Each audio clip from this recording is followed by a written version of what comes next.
Espero ser lo más corto posible, porque sé que es fatigador estar oyendo y poder procesar las diversas ideas que tenemos en estos procesos que son importantes. Pero bueno, el tema central que nos ocupa es el derecho de la expresión, la libertad de expresión como inherente a la libertad religiosa.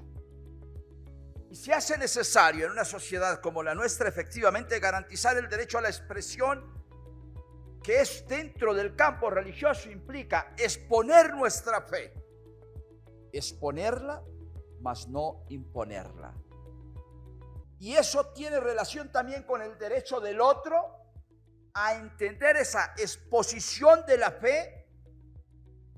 Quien la expone está enriqueciendo al otro.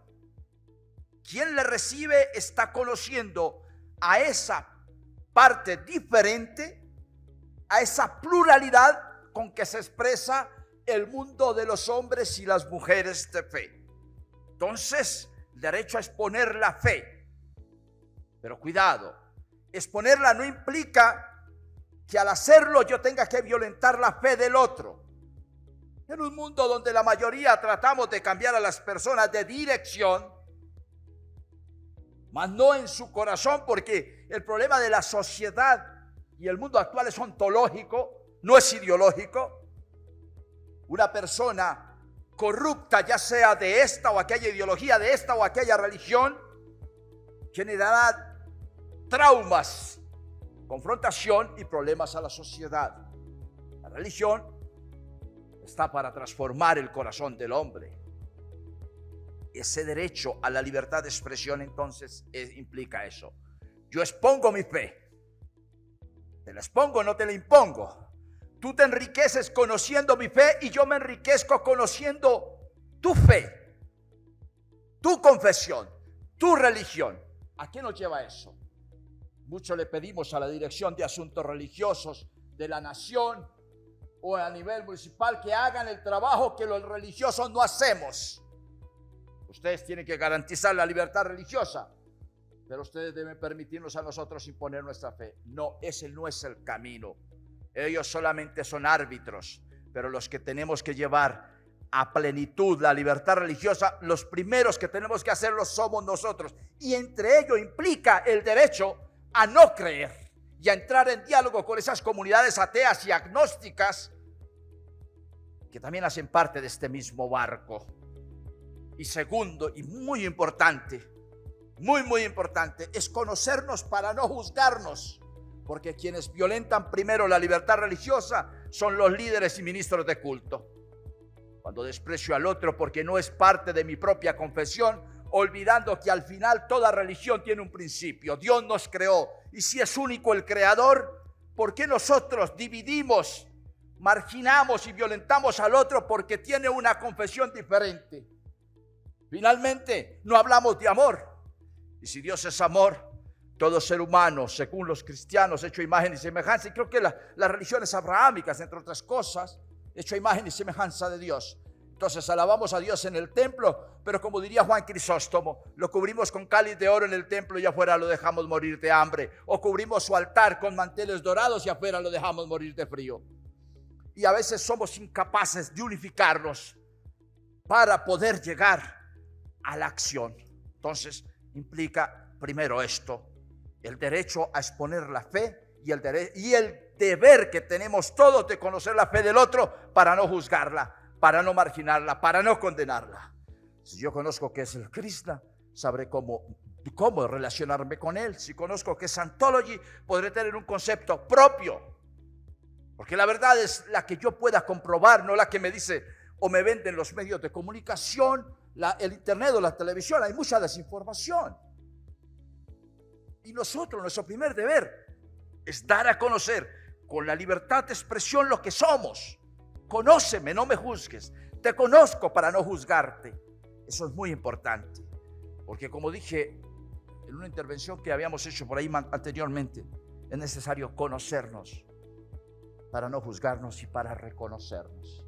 Reconocernos para entendernos y entendernos para amarnos. porque si no, como he colocado el ejemplo esta mañana, pasa como la sombra que asusta a aquel hombre a lo lejos. La veo de lejos y es una sombra horrorosa. Se acerca, en la medida en que me acerco a ella o ella se acerca a mí, veo que es un ser humano. Y cuando llega a mi lado, veo que es un ser humano. Pero a veces nuestros prejuicios mismos nos hacen daño. No sé quién está llevando el tiempo, sería interesante que me fueran mirando para no ir a alargarme. En ese mismo sentido, entonces hay que reconocer la diferencia y acercarnos, conocernos y amarnos. No aceptarnos. Te acepto ahí como que sabes, o sos musulmán, o sos judío, o sos, qué sé yo, no sé, o es católico y te acepto ahí como a medias. La construcción del diálogo es derrumbar muros y edificar puentes. Derrumbar los muros para ver que el otro es un ser humano como yo. Y que esto no lo arregla una ley o una constitución. Eso garantiza algunos derechos dentro de una sociedad y una nación. Pero la letra sin alguien que la haga realidad es muerta. Nosotros somos los que hablamos de amor. Pero a veces adoramos a Dios en los templos de ladrillo y los crucificamos en el cuerpo que es nuestro hermano. Para los cristianos y para muchas confesiones, bien sabemos que el templo del Espíritu Santo es cada ser humano, hecho a imagen y llamado a ser semejante a Dios. El otro término que tenemos que perder miedo, y esto se lo digo especialmente a algunos sectores cristianos y algunas confesiones que le tienen miedo a la palabra ecuménico. No se trata de crear una gran religión. No se trata de que el musulmán crea como yo creo, ni que yo crea como el musulmán cree, o que el católico crea como cree el evangélico. Pero la palabra ico significa casa, y menos vivo, y vivimos en la misma casa, y México es tu única nación. Y lo que le sucede a un evangélico le está pasando al católico, y lo que le pasa al católico y afecta al católico le sucede al musulmán. Es que estamos en la misma barca. Es que esta sociedad nuestra, esta sociedad mundial está en crisis. Y es que nosotros como sector religioso somos los únicos que podemos llegar a donde no llega las ideologías, al corazón del ser humano. Si el corazón del ser humano no se transforma, este barco tiende a naufragar. Si hay odio, hay ambición, si hay avaricia, si nos olvidamos de la fraternidad y de la solidaridad, de nada sirve. Yo miro en el país de donde vengo, de Colombia y Venezuela. Me sorprendió ahora con la crisis de la migración venezolana, ¿saben? Algo que me encantó lo que has dicho, es muy humano esto, porque hay que humanizar. Todo lo solucionamos con leyes y lo solucionamos sobre principios jurídicos, pero nos olvidamos que es la acción.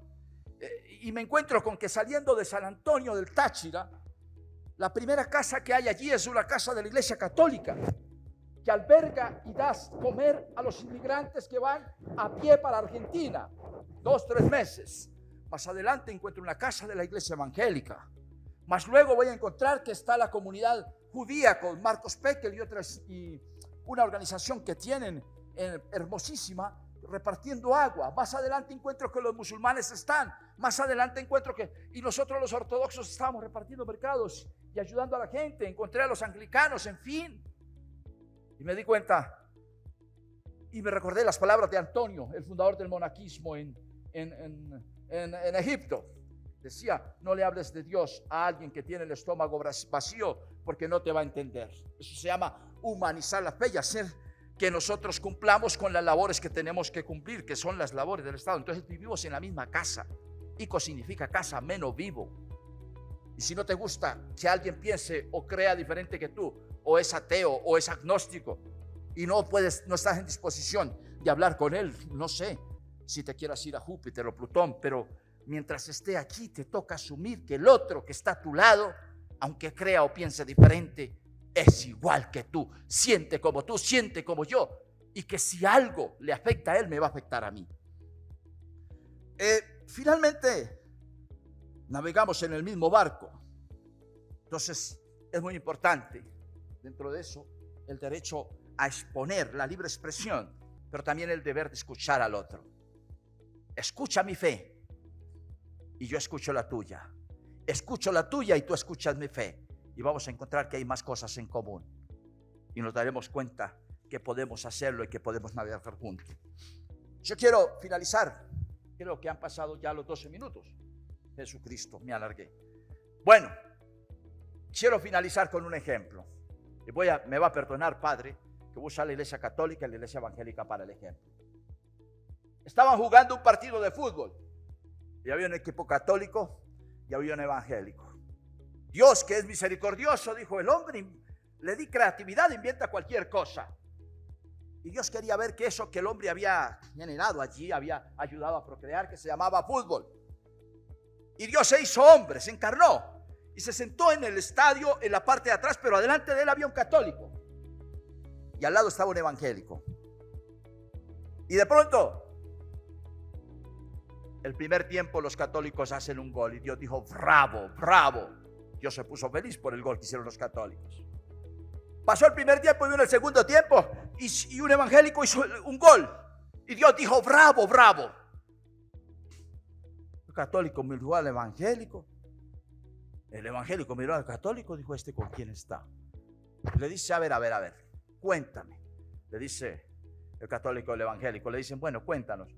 Cuando el católico hizo un gol, tú te pusiste feliz, bravo. Pero ahora que el evangélico hizo el gol, tú también te pones feliz y dices: bravo. Y le dice el católico al evangélico: quita. Dice: mira, este tiene que ser ateo. Porque Dios respondió que le dice Dios: cada vez que le sucede algo a alguien, algo bueno, me pongo feliz. Y es allí donde el católico y el evangélico se miran y dicen: este tiene que ser ateo. Dios es tan universal y tan católico, que eso quiere decir la palabra católicos en griego, que se pone feliz cuando algo bueno te sucede a ti. Más allá si eres católico, eres evangélico, si eres ortodoxo, musulmán, judío, krishna, hinduista, qué sé yo, si eres santori, Dios es el mismo que hace salir el sol sobre todos los hombres, aún sobre los malos y buenos. Muchas gracias.